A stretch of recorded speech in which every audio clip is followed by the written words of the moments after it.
কেন কথা বলবে? কারণ আল্লাহ পাকের জড়বস্তু দীর্ঘদিন ধরে এদের জুলুম দেখতে দেখতে অতিষ্ঠ হয়ে যাবে। বড় বড় ইস্যু নিয়ে কোনো কথা নাই। আপনার মাসিকের মাসালা নিয়ে পড়ে আছেন, কতদিন লাগে মাসিকের মাসালা শিখতে? যৌন সহবাসের মাসালা শিখতে কতদিন লাগে? সহবাসের দোয়া শিখতে কতদিন লাগে? নামাজের নিয়মকানুন শিখতে কত বছর লাগে? এটা তো 10 বছর 11 বছরই শেষ হয়ে যায়। 10 বছর বয়সে নামাজ ফরজ হয়েছে, আপনার তো মোটামুটি 10 থেকে 12 বছরের মধ্যে নামাজের সব নিয়ম জানা উচিত। এখনও শেখাতে হবে সেজদায় হাঁটু আগে না হাত আগে, এখনও শেখাতে হবে হাত কোথায় বাঁধতে হবে, এখন এই মাসআলাগুলোকে নিয়ে ঝগড়া করতে হবে আর মসজিদ ভাগ করতে হবে। সুবহানাল্লাহ, কি চলছে উম্মার মধ্যে একটু ভাববেন না আপনারা? কি চলছে? এগুলোই চলবে, এগুলোই চলবে। সামনে একটা সময় আসতেছে, ওইদিকে আমি একটু পরে আসতেছি। ওই যে বললাম ঘুম হারাম হবে, ওই ঘুম হারাম একটু পরে করতেছে, আগে এইদিকে আমি শেষ করি। ওয়ার্ল্ডের যে বড় বড় ইস্যু, তার মধ্যে এটা একটা ইস্যু ছিল, এখন চলছে। এখন ওরা কি বলেছে জানেন? ওদের গভর্নমেন্ট কি বলেছে? তার আগে বলি, ওই জায়গাটাকে মুসলিমদের না অমুসলিমদের? ওই জায়গাটা কাদের? উমর রাদিয়াল্লাহু আনহু ওই জায়গা বিজয় করেন নাই? সালাউদ্দিন আইয়ুবী রাহিমাহুল্লাহ বিজয় করেন নাই? ওই জায়গায় মুসলিমরা প্রায় 1200-1300 বছর থেকে ছিল না? ওইখানে আমাদের বাড়িঘর থেকে মুসলিমদেরকে দূর দূর করে তাড়িয়ে দেওয়া হচ্ছে কেন? আর কারা তাড়িয়ে দিচ্ছে? কাদের ক্ষমতায়? এই বিষয়গুলো নিয়ে ভাবতে হবে না? পড়াশোনা করতে হবে না? প্রথম বিশ্বযুদ্ধের আগ পর্যন্ত ওই জায়গাটা আমাদেরই ছিল। প্রথম বিশ্বযুদ্ধ হয়েছে 1914 থেকে 18 সালের মধ্যে। 1914 থেকে 18, এই যে এখন চলছে কত, 2023, এই যে 100 বছর হয়ে গেল। এই প্রথম বিশ্বযুদ্ধের পর সময় ব্রিটেন, নাম শুনে না? ব্রিটিশরা এই যে আমাদের সাবকন্টিনেন্টে 200 বছর শাসন করেছিল। ইতিহাস পড়েন নাই? ইতিহাস পড়বেন কি? এখন তো এই নীল বিদ্রোহের ইতিহাস নাই, হাজী শরীয়তুল্লাহর নামই নাই, তিতুমিরের নামও নাই, ফরাইজি আন্দোলনের নামই নাই। ইতিহাস পড়বে কি আমাদের বাচ্চারা? পড়তেছে বিবর্তনবাদ। কি পড়তেছে? আর ইতিহাস বইয়ে বিবর্তনবাদ কেন, সেটাও তো একটা প্রশ্ন। ইতিহাস কি এটা? বিবর্তনবাদ কোন ইতিহাস? তাদের মধ্যে একজন বলেছিল, একজন ভদ্রলোক, জ্ঞানী মানুষ, কিন্তু তারা অন্যদিকে জ্ঞানী, আর ইসলামিক জ্ঞান নাই, তো এই কারণেই বলছে ইসলামিক জ্ঞানের অভাব আছে। তো বলছে আসলে এটা বিবর্তনবাদ নয়, এটা হচ্ছে আমাদের আদি মানুষরা কেমন ছিল তাদের চেহারার একটা স্বরূপ দেওয়া হয়েছে, সেটিং দিল। জিজ্ঞাসা করলাম যে আপনাকে এই নিশ্চয়তা কে দিয়েছে, আপনাকে এই জ্ঞানটা কে দিয়েছে যে আমাদের পিতা আদম আলাইহিস সালাম ওই রকম বাঁকাতে হাঁটতেন? কে দিয়েছে? আপনি দেখেছেন? আপনি কি দেখেছেন যে আমাদের আদি পিতারা ওই রকম দেখতে ছিল? তাহলে এটা এখানে প্রতিষ্ঠা করলেন কেন? কি প্রমাণ আছে? আমরা কি সাহাবীদেরকে দেখেছি? কেউ কি বলতে পারবে আবু বকর রাদিয়াল্লাহু আনহু যে এইরকম ছিল? আপনি তার কোনো ছবি দেখেছেন? কোনো স্ট্যাচু আছে? আমরা কি স্ট্যাচু ওয়ার্শিপ করি? আমরা ছবি মূর্তি সংস্কৃতি লালন করি? এখন তোমরা করো, কিন্তু এটা কিন্তু ইসলামিক সংস্কৃতি নয়।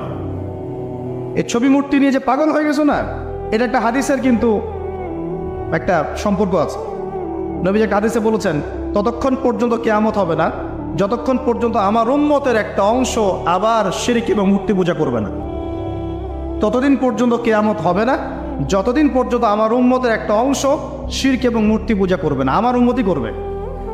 এটা একটা ছবির পূজা হচ্ছে, অপ্রয়োজনীয় এত ছবির আসলে কোনো প্রয়োজন নাই। এটা অ্যাভয়েডও করতে পারছি না আমরা, আর আপনাদের কারণে নিতে পারছি না। না বললে মাইন্ড করেন ভাই, সেলফি না বললে মাইন্ড করেন ভাই, না প্লিজ। তখন আবার মাইন্ড করেন, মনে করেন যে অহংকার দেখাচ্ছে। তো অহংকার দেখাবো কেন? এটা তো নিষেধ হাদিসে। অপ্রয়োজনীয় কেন তুলবেন? কোনো প্রয়োজন নাই, এটা কোনো নেকিও নাই। মুসাফা করলে গোনা ঝরে যায়। মুসাফা করলে কি হয়? গোনা, দুজন মুমিন মুসাফা করছে, বিচ্ছেদ হওয়ার আগেই সব সগীরা গোনা ঝরে পড়ে গেছে। হ্যাঁ, সেলফি উঠালে কি নাকি হবে? কি গোনা ঝরবে? এই সংস্কৃতি পরিবর্তন হয়ে যাচ্ছে তো। এগুলো বললে অনেকে বুঝতে চায় না, মনে করে যে ভাই মনে হয় অহংকার দেখাচ্ছে। কিন্তু অহংকারে কিচ্ছু না। ছবি মূর্তির সংস্কৃতি আমাদের নয়।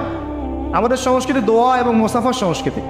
সালাম, দোয়া, মুসাফা, এর মধ্যে করলেন আসসালামু আলাইকুম, আপনার উপর শান্তি বর্ষিত হোক, ভাই ওয়ালাইকুম আসসালাম, আপনাদের উপরও শান্তি বর্ষিত হোক।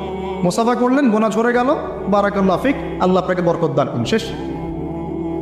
তো যেখান থেকে আসলাম যে এটাও কিন্তু আমরা কি দেখেছি আমাদের পূর্বপুরুষদের এরকম ছবি ছিল? তাহলে এটা কনসেপ্ট কোত্থেকে আসলো যে আগে এমন, তারপর একটু এমন, তারপর একটু এমন, তারপরে এমন? কোত্থেকে আসবে না। তো এই জিনিসগুলো কেন ইনপুট করা হচ্ছে? আচ্ছা যাই হোক, ওইদিকে আমি পরে আসছি। এই জায়গাটা 1914 থেকে 18-এর মধ্যে ওদের হাতে চলে গেছে। কার হাত ধরে গিয়েছে? এই ব্রিটিশদের হাত ধরে। আচ্ছা, ব্রিটিশটা কি এই উপমহাদেশে ভালো কাজ করেছে না খারাপ কাজ করেছে? কোনো কোনো ক্ষেত্রে তারা মুসলিমদের চেয়েও ভালো কাজ করেছে। বলবো কোথায় কোথায়? ব্রিটিশ আমলের একটা ব্রিজ দেখবেন, ব্রিজ, একটা ব্রিটিশ আমলের ব্রিজ আজকেও ভাঙে নাই, এখনো ভাঙে নাই, সুন্দর চলছে, চলছে না? এরকম আছে না কনস্ট্রাকশন? আর আপনি ব্রিজ তৈরি করতেছেন, আমি করতেছি, আমরা কিছু কাজ করতেছি, 2 দিনে ভেঙে যাচ্ছে, এক বছরে ভেঙে যাচ্ছে, 10 বছরে ভেঙে যাচ্ছে। কারণ কি? কি কারণ? কারণ কি? তো এই ক্ষেত্রে ওদের অবকাঠামোগত কাজটা ভালো হয় নাই? রেল লাইন ছিল, কারা তৈরি করেছে? চলতেছে না এখনো? দুনিয়াবি কাজ যখন তারা করে এমনভাবে করে যাতে 100 বছর টিকে থাকে, এটা তো প্রশংসা করতে হবে নাকি? আধ্যাত্মিকভাবে ধর্মীয় ক্ষেত্রে তারা প্রচুর জুলুম করেছে, করে নাই? জুলুম করেছে। ওরা ডিভাইড অ্যান্ড রুলে বিশ্বাসী ছিল। মানুষকে ভাগ করে দিবে দলে দলে, এবং মানুষ আপোষে মারামারি করতে থাকবে। ডিভাইড মানে ভাগ করো, শাসন করো। ঐক্যবদ্ধ থাকলে শাসন করা যায় না। আপনারা সবাই যদি ঐক্যবদ্ধ থাকেন, তখন আমি কিন্তু আমার কোনো মতবাদ আপনার উপর চাপাতে পারবো না। কিন্তু যদি আমি আপনাকে ভাগ করে ফেলি, 10টা গ্রুপে ভাগ করে দেই, তখন আমাকে কিছুই করতে হবে না, আপনারাই মারামারি করে শেষ হয়ে যাবে। এই কাজটা এখন সারা বিশ্বে মুসলিমদের দ্বারা হচ্ছে না? তো ওরা এই পলিসি অ্যাপ্লাই করেছিল। আমি একটু বলে দিই, এই পলিসিটা কার? এই পলিসিটার কথাও কোরআনে বলা আছে। ওই যে বললাম, কোরআনে আল্লাহ পাক সব বলেছেন, প্রতিটা বিষয় আল্লাহ ব্যাখ্যা করেছেন। এই ডিভাইড অ্যান্ড রুল, এই পলিসি নতুন পলিসি নয়। এই পলিসি ছিল ফেরাউনের পলিসি। কার পলিসি? কোন সূরায় আছে এটাও বলে দেই, সূরা মুমিন। সূরা মুমিন, এই সূরার মধ্যে পড়লে আপনি দেখবেন ফেরাউন তার কওমটাকে এভাবে ভাগ করে করে করে শাসন করেছে, এবং দুর্বলদের উপরে জুলুম চাপিয়ে দিয়েছিল। দুর্বল ছিল কারা? বনী ইসরাইল।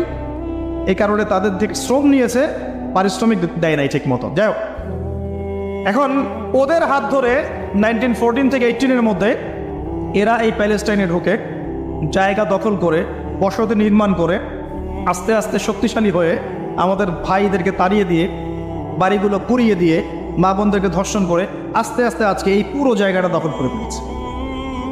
এমনকি 3 থেকে 4 বার আরব রাষ্ট্রগুলো মিলে তার বিরুদ্ধে যুদ্ধ করতে গিয়েছিল, তারপরও তারা জিততে পারে নাই। একাই সে জয়লাভ করেছে, আরবরা পরাজিত হয়েছে। কিভাবে হলো? এমনি হচ্ছে। এখন তার জায়গা আছে, ল্যান্ড আছে, সে ল্যান্ড এক্সপেন্ড করতেছে, সে সেখান থেকে ইকোনমি শক্ত করেছে, পলিটিক্যাল ভিত্তি শক্ত করেছে, ওয়ার্ল্ড অ্যাফেয়ার্সকে সে নিয়ন্ত্রণ করছে, ফাইন্যান্স তার হাতে, প্রযুক্তি তার হাতে। আপনি কি মনে করছেন এগুলি এমনি হচ্ছে? এগুলো কি এমনি হয়েছে? একটা প্রশ্ন করব, এই অবস্থায় কি সে আগেও ছিল কখনো? উত্তর না। এই অবস্থায় বিগত 2000 বছরে সে আসতে পারে নাই। কত হাজার বছর? 2000 বছরে সে কখনো এখানে আসতে পারে নাই, বরং তাদের থাকারই কোনো জায়গা ছিল না। আমাদের নবী যখন মদিনায় হিজরত করেছেন, একটু বোঝেন, আমাদের নবী যখন মদিনায় হিজরত করেছেন তখন সেখানে ইহুদিরা থাকতো। কারা থাকতো? ইহুদি। আর আওস ও খাজরাজ গোত্রের আনসার সাহাবীরা থাকতেন, আর কিছু কিছু খ্রিস্টান এবং পৌত্তলিক ছিল, মূলত ছিল ইহুদিরা। তারা ওখানে কি করছিল জানেন? তারা ওখানে অপেক্ষা করছিল শেষ নবী মুহাম্মদ সাল্লাল্লাহু আলাইহি ওয়াসাল্লামের জন্য। তাদের ধর্মগ্রন্থ তাওরাতে লেখা ছিল যে শেষ নবী একজন আসবেন, তার নাম হবে আহমদ। কি নাম হবে? আহমদ। আমাদের নবীর আরেক নাম কি? আহমদ। এটা আমাদের নবীজির আরেক নাম। এই যুব সমাজ জানে না তো, অনেকেই জানে না।